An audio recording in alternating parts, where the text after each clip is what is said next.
Good morning, everyone. We are expecting our first frost tonight, so I need to get busy preserving the celery and some of the carrots and all of the bell peppers that still remain in the garden. And as a reward for that preservation work, and it will be a job, we are going to make my beloved Gingersnap Cookies, which we can enjoy later today for afternoon tea. And we're going to start with the cookies. I need my scale, flour,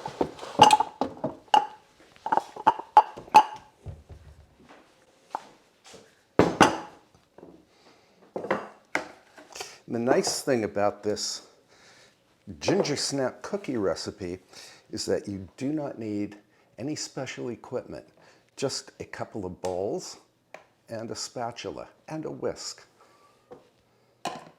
And I always weigh out my flour.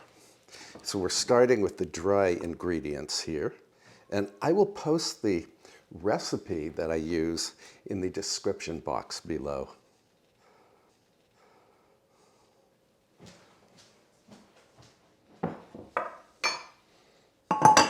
You can put the flour away.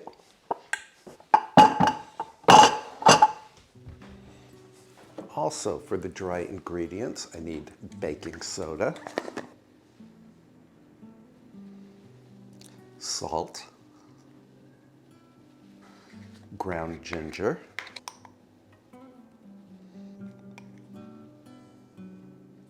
ground cinnamon, ground cloves, and black pepper. Black pepper really enhances the ginger in these Gingersnap cookies. Whisk. In the comments below, let me know if you've already had your first frost. I know some of you probably still have 90-degree Fahrenheit weather, but here in New York's Hudson Valley, the temperatures have really dropped. And we can set the dry ingredients aside. Then on to the wet ingredients. I need butter, which I will melt in the microwave.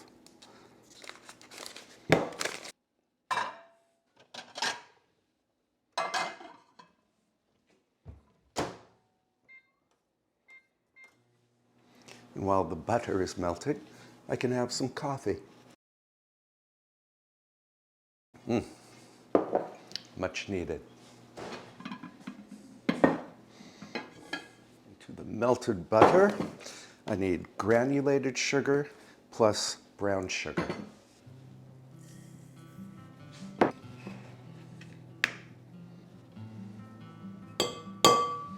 And I want to beat the sugar, or the two sugars and the butter together. Then I need my vanilla extract. This is the extract that you and I made together last fall, and that I gave as Christmas gifts to several friends. And I need molasses,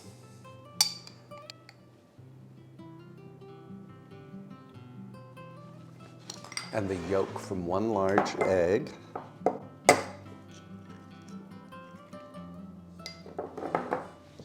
in you go. Beat all of these ingredients together. And then I need some milk. 2 tablespoons. I still have some molasses stuck to the spoon. Let it drizzle into the bowl.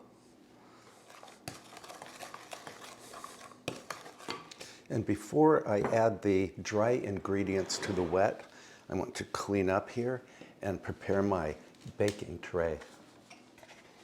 And by the way, this is the baking cabinet that you and I organized about a year ago, and I have to say, the organization is holding up and it works really well. I need my baking tray.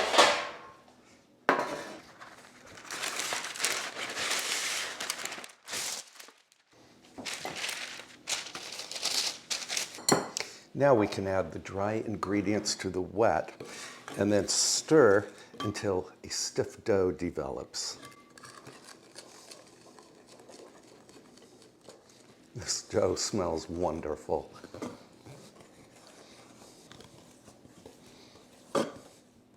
I like to roll the cookies in a little granulated sugar.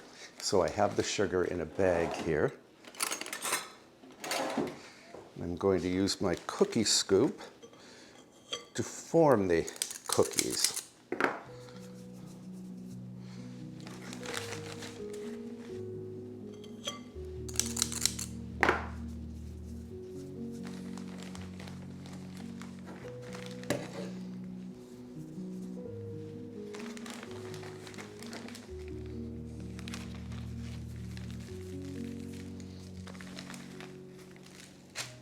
I probably won't bake all of these cookies today, but I will form them and sugar them and then pop some of them into the freezer.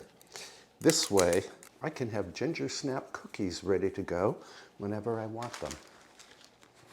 I'm going to bake, let's see, maybe a dozen cookies today. This way, I won't eat all of them. I like to flatten the cookies just slightly before I put them in the oven. And I'm spacing the cookies about 2 inches apart. Now, these cookies will go into the freezer, and when they are solidly frozen, I will transfer them to a Ziploc bag. Now, these cookies bake at a relatively low oven temperature, 315, that's 315 degrees Fahrenheit, for 18 minutes for cookies that have a crisp edge and a soft middle, and 20 minutes for cookies that are crisp throughout.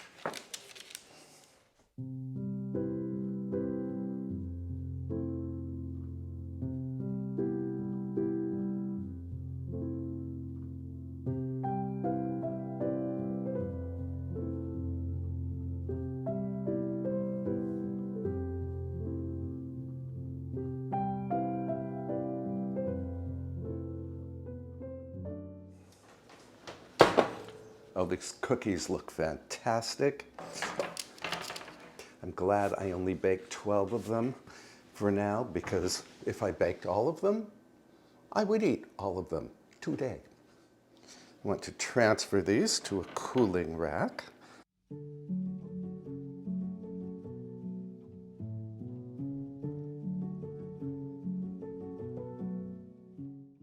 I baked my ginger snaps for the full 20 minutes, so they will be crisp on the edge and in the middle. Now remember, these are a reward for the preserving work we're going to do this afternoon. So while the cookies are cooling, let's head out to the garden.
The celery and carrots that you and I grew together from seed last spring grew beautifully over the summer.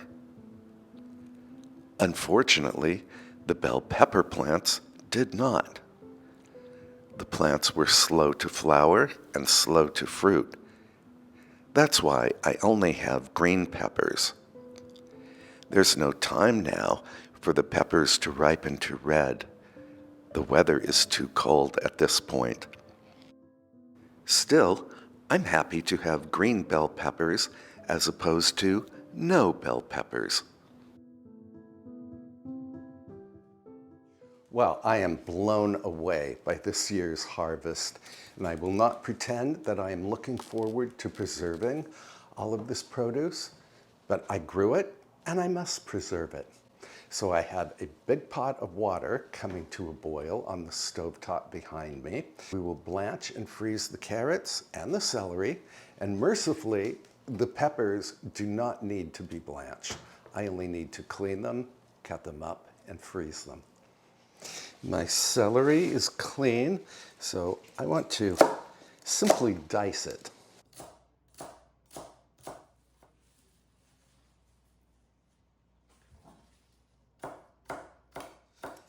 You can absolutely save celery leaves for stock. I'm not going to do that because I already have a ton of celery leaves in my freezer waiting to be used in stock.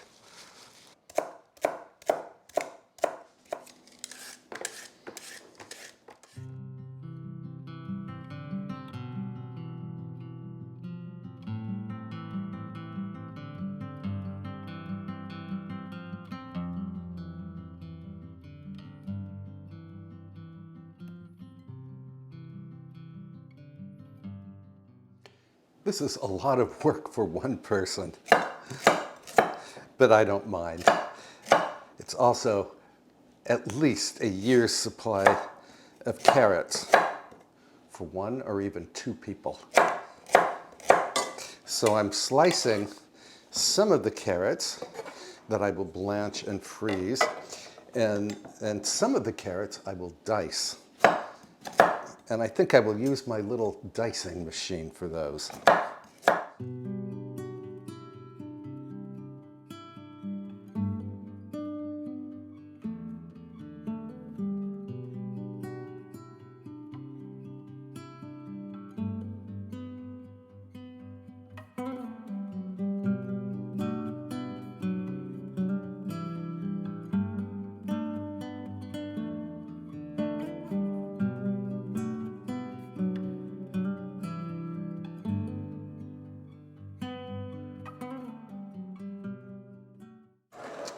Well, here are all of the carrots and the celery.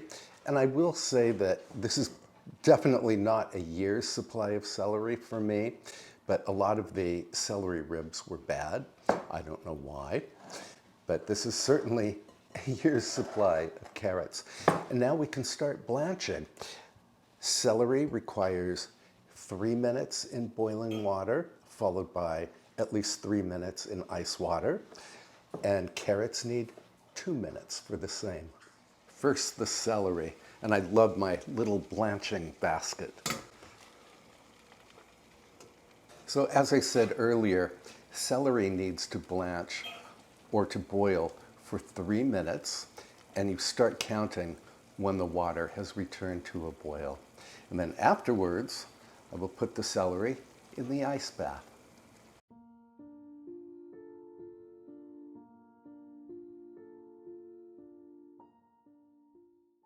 We can put the celery on a kitchen towel, which is on top of a baking tray. And then I will flash freeze the celery before we vacuum seal it.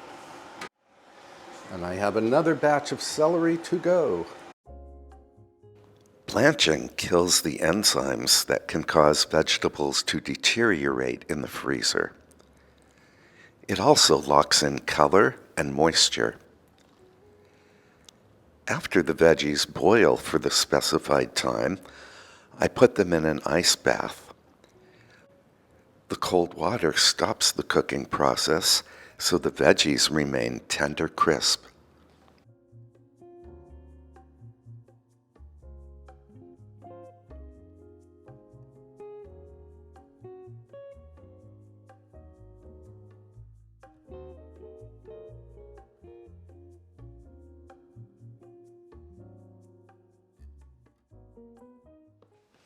Well, what a job this has been today.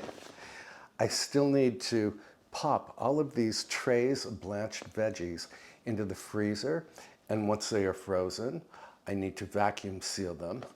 I still need to deal with the peppers, which mercifully do not have to be blanched. I was going to finish everything today and then enjoy some Gingersnap cookies with afternoon tea. But I am so tired now, I just don't think I have any more work left in me. And my spouse has invited me to go out to dinner, and I did not say no. So I'm going to pop these trays into the freezer, and then we will finish this preservation project and enjoy afternoon tea tomorrow. Sweet dreams, friends.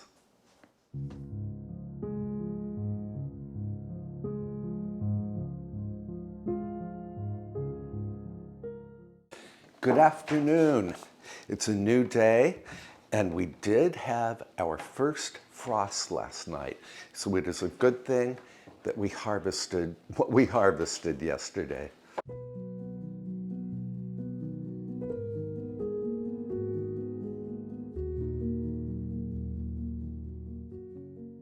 And that was a lot of work for me yesterday afternoon. We went out to dinner last night, and as soon as we got home, I fell asleep. Fortunately, the work we have to do today is relatively easy. We're going to vacuum seal all of the produce that we chopped up and froze yesterday.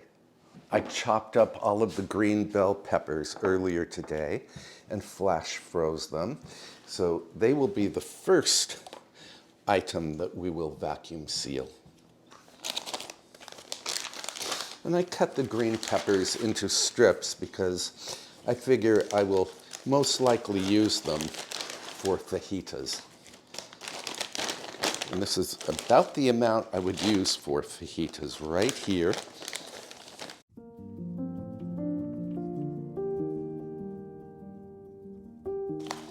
One down. I don't know why, but my gasket keeps coming loose on this vacuum sealer. I like to freeze my vegetables before I vacuum seal them. This way, moisture is not sucked out during the vacuum sealing process. Vacuum sealing mitigates freezer burn.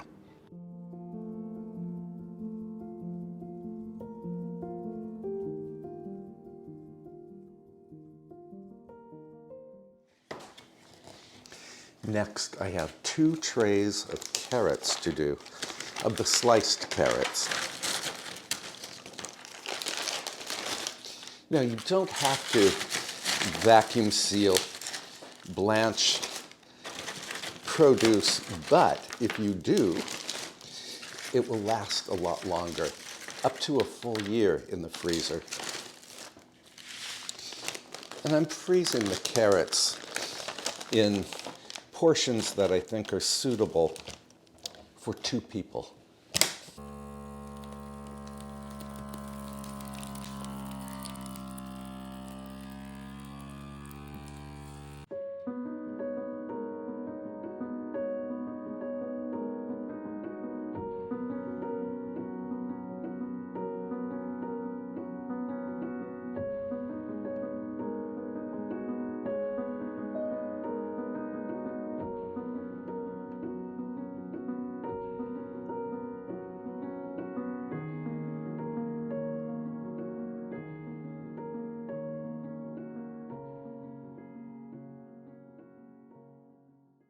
So these sliced carrots will be great as a side dish, or I can throw them into the Instant Pot along with a pot roast.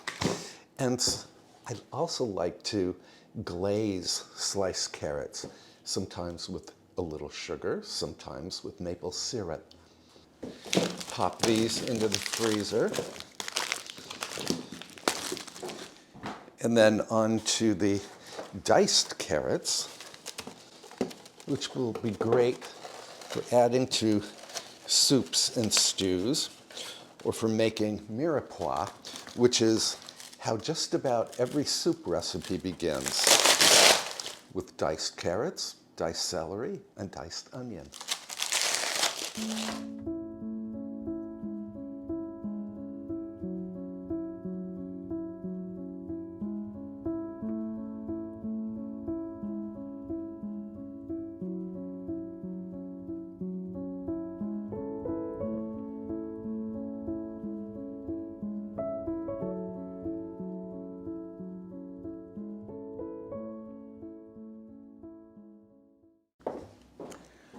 Still more diced carrots.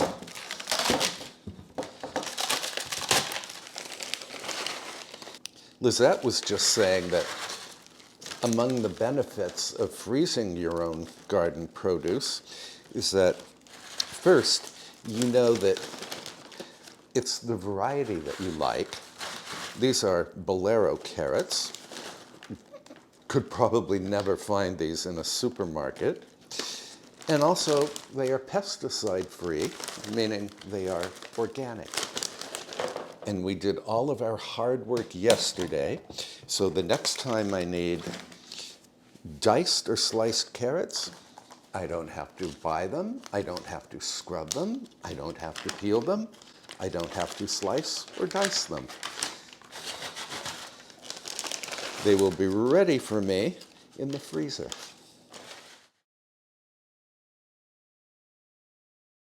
So in my freezer right now, I have obviously carrots, I have celery, I have onion, and I have the garlic pucks that you and I made together from homegrown garlic.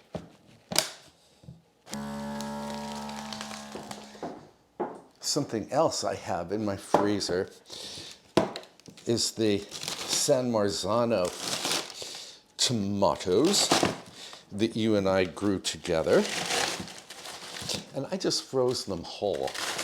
And one fine day, we will turn those tomate into sauce. Now, believe it or not, this is actually the time to order seeds for the vegetable varieties that you like. The more popular varieties tend to disappear even before Christmas time.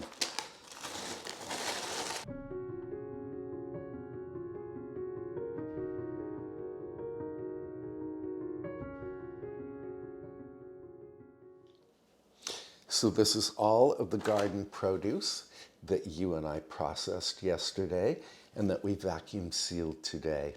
So I have green pepper strips, probably a year's supply because I don't use green peppers all that often. Carrots, absolutely a year's supply for me and my spouse. And celery, probably not a year's supply, but maybe a 6-month supply, and I'm happy with that. I need to put all of this into the freezer, and then as a reward for all of the work we did yesterday and the small amount of work that we did today, we can finally dive into those ginger snaps. And I'm going to brew a pot of tea that we can enjoy with the cookies. I'm putting these on a tray just for easy transport to the freezer. Actually, I think the best way to organize all of this produce is to put it in this tub. I might need 2 of these tubs.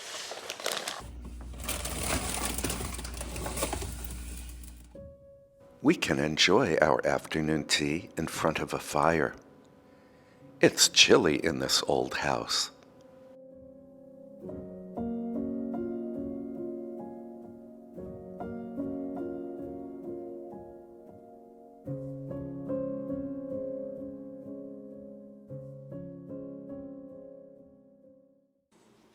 And the tea du jour is this Darjeeling autumnal tea that I buy from Tierra Farm. It's very fragrant.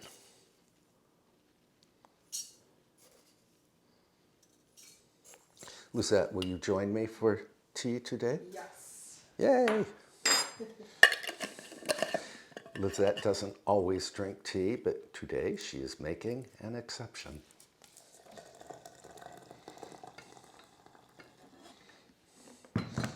I've lit a fire in the parlor, so let's enjoy our tea and cookies there.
So this is the great reward for all of the garden produce preservation that we did yesterday and continued today. Actually, the real reward is having that garden produce in the freezer. And the Gingersnap cookies and tea is just a bonus. Now we need to try one of these cookies, which I have actually tried probably 100 times over the last 10 years.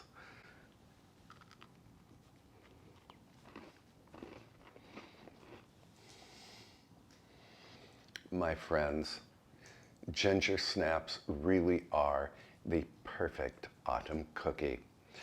I love their perfume, I love their texture, I just love everything about them. Tea?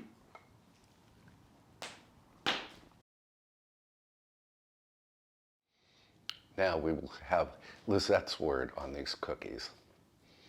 I love them. You like? You Yeah. love? I love. Yeah. Can you taste the molasses? Yes. And These would be super great to dunk in tea. They would, and in fact, we should do just that. Really, I love the cloves in here, the molasses, the black pepper, the brown sugar. Just lovely cookies. Let me dunk.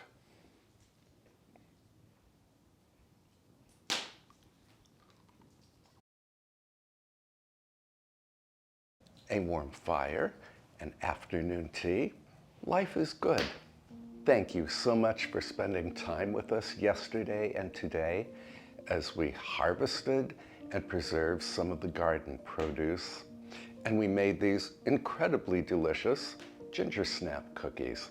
Now, in the next video, we are going to make, among other things, an exquisite coffee cake, and I hope you will watch.